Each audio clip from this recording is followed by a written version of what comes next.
I'm standing here in a beautiful, peaceful olive grove where the children would come into a little shelter in the rocks to find protection from the rain. They would look for an overhanging rock when they were bringing the sheep up here.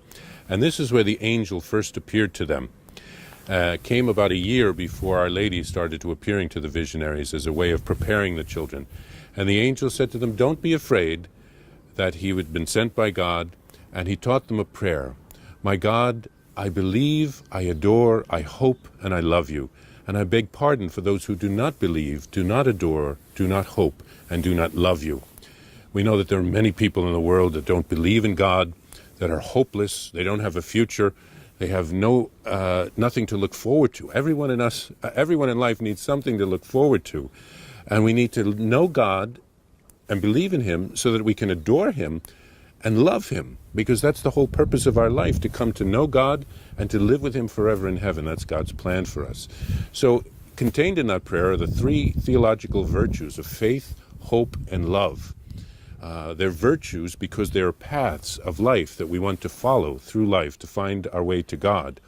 And they're theological because they come to us as a gift from God. God gives us the gift of faith, of hope, and of love, and he wants us to live it out. Well, how do we do that? Well, the angel taught them this prayer so that they would continue to pray the prayer, so that they would grow in faith, hope, and love and adoration, and that they would pray for others that they too could grow in faith, hope, and love and adoration. About 100 years ago, when this was taking place, there was something that was happening in the Marian community as well. We had been kicked out of Portugal, we had been kicked out of Rome by Napoleon, and there had been uprising against the Tsar in the Russian territories. And so the Tsar was not letting new members come into religious communities in that part of the world. And because we didn't have members in other parts of the world, we were almost brought to extinction. We were down to one member about 100 years ago.